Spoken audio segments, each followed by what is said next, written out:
watching Delhi News. Asaduddin Owaisi जी। मोहतरम chairman साहब, आपका बेहद शुक्रिया कि आपने मुझे सदर जमहूरिया के खुतबे पर बोलने का मौका दिया।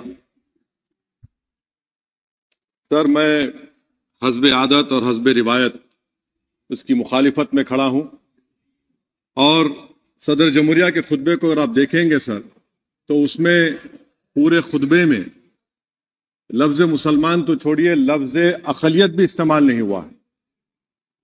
और मैं बड़ी जिम्मेदारी के साथ आपके सामने अर्ज कर रहा हूं कि भारत में 14% मुसलमान जो आबादी के लिहाज से 17 करोड़ आते हैं, वो आज पिछले 10 साल में नरेंद्र मोदी की सरकार में अपने आप को एक गैर यकीनी कैफियत में पाते हैं, अपने सोचते हैं कि हमारी शनाख्त को खतरा है, हमारे वजूद को खतरा है। और मैं बड़ी जिम्मेदारी के साथ कह रहा हूं कि जज्बात में लाए बगैर कह रहा हूं कि आज 17 करोड़ मुसलमान अपने आप को ऐसा समझते हैं कि जिस जमाने में हिटलर के जमाने में यहूदी अपने आप को समझते थे। और उसकी मैं बताता हूं क्यों समझते हैं, बताता हूं आपको चंद मिनट में। सर, मिसाल के तौर पर आप देखिए खुतबे सदारत के हिस्से तहरीर का 32वां पैराग्राफ, 32 पैराग्राफ में ड्रॉप आउट रेट का जिक्र हुआ, स्कूलों में इंदराज यानी एनरोलमेंट का जिक्र हुआ, एससीज का नाम लिया गया, एसटीज का नाम लिया गया, ओबीसीज का नाम लिया गया, लफ्ज अक़लियत का नाम नहीं लिया गया, मुसलमान तो छोड़िए। और सबसे ज्यादा ड्रॉप आउट इस मुल्क में अगर स्कूलों में है तो मुसलमानों में है। सबसे कम एनरोलमेंट अगर है तो मुसलमानों में हायर एजुकेशन में। गवर्नमेंट का डेटा है सर कि मुसलमानों का जो स्टूडेंट ड्रॉप आउट है वो 14.42 से क्लास 1 से शुरू होता और वो क्लास 6 और 8 को पहुंचे अब तक वो 10.76 को पहुंचता है। ये गवर्नमेंट का डेटा है, यानी क्लास 1 से क्लास 6 से 8 तक ये हाल है। आपने क्या किया सर इस बजट में? प्री मैट्रिक स्कॉलरशिप को सिर्फ 9th क्लास तक महदूद कर दिया और इसमें आपने पैसे कम कर दिए प्री मैट्रिक स्कॉलरशिप में। और सर 2022-23 का बजट आप देखिए, 5026 करोड़ रुपए दिए गए थे, जिसमें से सिर्फ 663 करोड़ इस्तेमाल हुए। अब आप आ जाइए सर, AISHE का डेटा है कि हायर एजुकेशन में मुसलमानों का 8.5 ड्रॉप आउट रेट हुआ है। 2020-21 में गवर्नमेंट का डेटा बता रहा है कि 1,80,000 मुसलमान हायर एजुकेशन में नहीं है। प्री मैट्रिक स्कॉलरशिप को आपने 423 करोड़ था, उसको आपने इस साल 326 कर दिया। मौन आजाद फेलोशिप को 45 करोड़ कर दिया। MCM जो 44 करोड़ था 33 करोड़ कर दिया। बताइए, जो सबसे ज्यादा जिसका कम्युनिटी का ड्रॉप आउट रेट है और जो हायर एजुकेशन नहीं, उससे आप ये बर्ताव करते हैं। सर, दूसरी बात यह है कि हम ये देख रहे हैं कि 10 साल में इस सरकार में कोई हद नहीं छोड़ी है गलत हुक्मरानी की, नफरतों को भड़काने की, कोई हद नहीं छोड़ी गलत फहमियों को फैलाने की, और कोई हद नहीं छोड़ी इस मुल्क के अवाम नास को तर्क करने की। इस 10 साल में हमने क्या देखा सर? जमहूरियत हमारे वतन अजीज की को बचाना बहुत जरूरी है, ये गरीबों के लिए और कमजोरों की एक बहुत बड़ी ताकत है। मगर 10 साल में, 9.5 साल में क्या हुआ? सिर्फ एक शख्स को मजबूत कर दिया गया, एक मजहब को मजबूत कर दिया गया, एक आइडियोलॉजी, एक नजरिए को मजबूत कर दिया गया, एक शनाख्त को सब शनाख्त के आगे दूसरी शनाख्तों को मिटाने की कोशिश की गई, एक जबान को मजबूत कर दिया गया, तो हमारी जमहूरियत तो खोखली हो चुकी है। और सर, कोई भी हुकूमत और पार्टी सिर्फ जबर और इस्तेसाल पर कायम नहीं रह सकती है सर।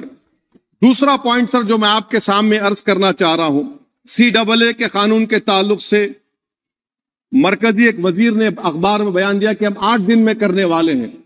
आप 8 दिन में करेंगे, 8 दिन में एहतजाज शुरू होगा मुल्क के कोने कोने में।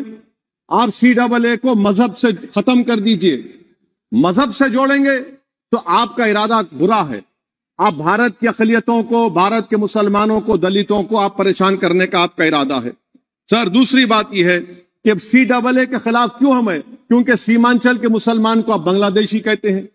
कोई मिनिस्टर मुझे कहता है कि घुसपैठी है, रोहिंग्या है। तो CAA को मजहब से जोड़ना गलत था, उसको निकालिए। मगर हमारे देश के प्रधानमंत्री सर, वतन अजीज के वजीर आजम, मैं बड़ी जिम्मेदारी के साथ कह रहा हूं कि मैं अपने बचपने में जब हिस्ट्री पढ़ता था तो मैंने एक स्टैचू की फोटो देखी थी, प्रीस्ट किंग ऑफ मोहनजोदारो। ऐसा लगता है कि वैसा ही लग रहा है कि प्रधानमंत्री नहीं है बल्कि पुजारी सम्राट बन चुके हैं वो। और मैं क्यों कह रहा हूं कि हमारे सदर जमहूरिया ने कहा था कि 22 जनवरी एक तारीखी दिन है, बिल्कुल तारीखी दिन है। 22 जनवरी की बुनियाद 6 दिसंबर 92 को रखी गई। 22 जनवरी की बुनियाद 86 में ताले खोलकर रखी गई। 22 जनवरी की बुनियाद GB पंत ने रखी थी, इसीलिए तारीखी दिन है। और तारीखी दिन इसलिए भी है कि सर इसी ऐवान में 16 दिसंबर 1992 को हमने एक रेजोल्यूशन पास किया था। आप बताइए कि आज इस मुल्क में चाहे कोई सेकुलर पार्टी का हो या जो भी हो, वाले सब सेकुलर है, बुरा मैं हूं, किसी में हिम्मत नहीं है कि 6 दिसंबर की बात की जाए। और वो तारीखी दिन इसलिए भी है सर, इंसाफ करने वालों में एक NCLT के चेयरमैन, एक गवर्नर और एक नामजद शुदा रुकने पार्लियामेंट बैठे हुए थे। अब आप बताइए मेरे पास बचा क्या है? बचा यह है कि आर्टिकल 32 बचा है, जिसको बाबा साहब अम्बेडकर ने दिया। आज मुल्क के 17 करोड़ मुसलमान भारत के वजीर आजम पर एतमाद भरोसा नहीं करते, बिल्कुल नहीं करते, बता रहा हूं, खुल के कह रहा हूं। अगर आप आर्टिकल 32 का ड्यू प्रोसेस ही खत्म कर देंगे तो फिर मेरे पास क्या बचेगा सर? क्या बचेगा? मैं तो यहां खड़े होकर वो सुप्रीम कोर्ट के मायानाज बेबाक वकील दुष्यंत दवे की तरह तो नहीं कह सकता। मुझे आज भी रूल ऑफ लॉ में भरोसा है, मुझे आज भी कानून पर, संविधान पर भरोसा है, मगर ड्यू प्रोसेस तो फॉलो होना चाहिए। ड्यू प्रोसेस फॉलो नहीं हो रहा। एक तारीखी दिन 22 जनवरी था, एक तारीखी दिन 31 जनवरी था। सर रात के अंधेरे में अपील किए बगैर आप आरे लेकर रास्ता खोल देते हैं। क्या पैगाम दे रहे हैं सर? 600 साल की मेहरौली की मस्जिद को बगैर को नोटिस दिए आपने डिमोलिश कर दिया। मैं जिम्मेदारी के साथ कह रहा हूं कि भारत के प्रधानमंत्री और उनकी सरकार भारत के मुसलमानों से उनकी शनाख्त को छीनना चाहते हैं। ख्वाजा अजमेरी के आस्थाने पर चादर बिछाइए, मगर आप जो चादर मुझसे छीनना चाह रहे हैं, मेरी मस्जिद है, आप हर मस्जिद को छीनना चाहते हैं। आप बताइए 17 करोड़ मुसलमानों को क्या पैगाम दे रहे हैं आप कि आप हर मस्जिद को छीन लेंगे मुझसे? फिर मेरा वजूद किस माने रखता है? मेरा शनाख्त क्या माने रखता है? रूल ऑफ लॉ क्या माने? अच्छा 1991 के प्लेसेस ऑफ वर्शिप एक्ट पर क्यों नहीं बोलते आप लोग? आप उस पर कायम है नहीं है। आप 500 साल की बात करते। मैं आपसे कहता हूं भाई 500 साल पे मत जाइए, बौद्ध पे जाइए, जैनिज्म पे जाइए, शैविज्म पे जाइए, कहां रुकेंगे? अरे इस देश को आजादी मिली 47 में, संविधान मिला हमको बाबा साहब अम्बेडकर का, बराबरी का। उससे पहले तो राजा रजवाड़े थे, जमहूरियत नहीं थी, लोकतंत्र नहीं था, मगर आप उसको उस बारे में लेके जाते। अरे 500 साल आगे क्या होगा बताइए? आप किसी एक सिविलाइजेशन, सर अंग्रेजी में किसी ने कहा था, civilisation can not be rewritten by hatred, history can not be corrected by demolition. आप ये नहीं कर सकते। और मैं उम्मीद करता हूं कि जब मौर्ख तारीख लिखेगा, नरेंद्र मोदी इस मुल्क में तारीख लिखना चाहते हैं। क्या तारीख लिखना चाहते हैं? कि मैंने इस देश को, गांधी अंबेडकर के देश को मैंने हिंदू राष्ट्र बना दिया। मैं उम्मीद करता हूं कि हमारे भारत के हमारे हिंदू भाई देश के प्रधानमंत्री की सोच को नाकाम करेंगे। उन पर है, अब देखते हैं क्या होता है। सर नेबरहुड फर्स्ट की पॉलिसी है। नेबरहुड फर्स्ट क्या हो रहा है सर? हम सोशल मीडिया के जरिए फॉरेन पॉलिसी चला रहे हैं। मालदीव छोटा मुल्क, वो हमको आंख दिखा रहा है, चीन की गोद में बैठ गया। हमारे लद्दाख में हमारे जो लोग जानवर को लेकर घास चराए जाते, वहां पर चीन की आर्मी आके रोक रही। बताइए, बांग्लादेश चीन की गोद में बैठा हुआ है। आप गैलेंट्री अवार्ड दे रहे हैं, क्यों दे रहे हैं? कि चीन बैठा हुआ है। तो आपका बफर जोन गया कहां भाई साहब? आपका बफर जोन तो कहां गया नहीं मालूम, गायब हो गया बफर जोन। और दूसरी बात सर, आप ये भी देख लीजिए कि यहां पर मैं आपको इंपॉर्टेंट पॉइंट ये बताना चाह रहा हूं सर। ये हम बोलते हैं India middle east economic corridor, कितना पैसा है बताइए? वो नहीं बताया जाता। अच्छा सर, सबसे तकलीफ दे बात मेरे लिए है कि भारत ने यूनेस्को का इलेक्शन पाकिस्तान से हार गया। हम पाकिस्तान से हार गए, ये आपकी फॉरेन पॉलिसी है। यूनेस्को के इलेक्शन हम पाकिस्तान से हार गए। अच्छा, मामला इजराइल का, फलस्तीन का, गाजा का आया। अक्टूबर में 10,000 लोग मर गए, हमने यूएन में सीज फायर की तायीद नहीं की। दिसंबर आया, 20,000 मर गए, तो हमने तायीद कर दी। क्यों तायीद की? क्योंकि ग्लोबल साउथ को हमको फॉलो करना पड़ रहा। भारत ग्लोबल साउथ को फॉलो कर रहे, मिले तकलीफ दे बात है। यह आपकी नाकामी का बहुत बड़ा सबूत है। इसीलिए हम बता रहे हैं कि यह सरकार की बहुत से नाकाम। अच्छा, अलीगढ़ मुस्लिम यूनिवर्सिटी, आखिरी पॉइंट, अलीगढ़ मुस्लिम यूनिवर्सिटी। सर, आप उत्तर प्रदेश से आते हैं। सर, 81 में एक्ट पास हुआ। हमारा लॉ ऑफिसर कोर्ट में कहता है कि मैं पार्लियामेंट के एक्ट को नहीं मानता। कैसे नहीं मानते सर? क्या नरेंद्र मोदी ने पार्लियामेंट को नॉमिनेट किया या पार्लियामेंट ने नरेंद्र मोदी को प्रधानमंत्री बनाया? बताइए। 81 के एक्ट को नहीं मानते। सर, 2 ही तो सेंट्रल यूनिवर्सिटी है मुसलमानों के।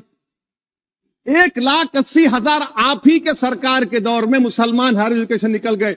आप अलीगढ़ मुस्लिम से छीनना चाह रहे हैं। Theory of separation of powers में एग्जीक्यूटिव हमको डिक्टेट करेगा। मेरी आवाज तो पार्लियामेंट है, अब मेरी आवाज के खिलाफ एग्जीक्यूटिव सुप्रीम कोर्ट में बोलता है। अलीगढ़ मुस्लिम यूनिवर्सिटी से इतनी नफरत क्यों है आपको? वहां पर तो हिंदू भाई भी पढ़ते हैं। सर, ये अलीगढ़ मुस्लिम यूनिवर्सिटी का मामला है सर। तो मैं आपसे इस बात पर, इस शेर पर अपनी बात को खत्म कर रहा हूं सर। आप भी उर्दू दां हैं जी। मसीहाओं को जब भी आवाज दी है, अहमद फराज का शेर है जी जी, मसीहाओं को जब भी आवाज दी है, पलटकर आ गए हर बार कातिल। मसीहाओं को जब भी आवाज दी है, पलटकर आ गए हर बार कातिल। वहां क्या दाद खाही क्या गवाही, वहां क्या दाद खाही क्या गवाही, जहां हो मुंसिफों के यार कातिल। सर, मैं फिर से हुकूमत से मुतालबा करता हूं कि अल्पसंख्यक समाज के बजट के स्कॉलरशिप को आप डिमांड ड्रिवन करिए। भारत के प्रधानमंत्री, प्रधान सेवक रहिए। आप कोई प्रीस किंग मत बन जाइए। आप जीतेंगे, कौन जीतेंगे देश तय करेगा। मगर याद रखिए, 17 करोड़ मुसलमान आज गम और गुस्से में हैं और इस बात को महसूस कर रहे हैं, इस बात को महसूस कर रहे हैं कि प्रधानमंत्री को हम नोट नहीं दिए मगर हमारा प्रधानमंत्री है। आखिर ये प्रधानमंत्री 17 करोड़ मुसलमानों की उनकी शनाख्त को कैसे मिटा रहे हैं, कैसे उनको आप मार्जिनलाइज कर रहे हैं। इसीलिए सर, मैं उम्मीद करता हूं कि हमारे सेकुलरिज्म जो है, वो मैं पॉलिटिकल सेकुलरिज्म कभी नहीं माना। जो सेकुलरिज्म संविधान में लिखा गया उसकी हिफाजत करेंगे। मुल्क अहम है। वरना याद रखिए, आप चुनाव जीते हारे, मगर अगर आप 17 करोड़ एक जनता को आप गैर यकीनी कैफियत पैदा कर देंगे, ये देश के हित में नहीं होगा। बल्कि हम तो उम्मीद कर रहे हैं कि ड्यू प्रोसेस अदालत फॉलो करेगी। अदालत अगर एक तरफा फैसले करेगी तो गलत होगा। सर, बहुत बहुत शुक्रिया।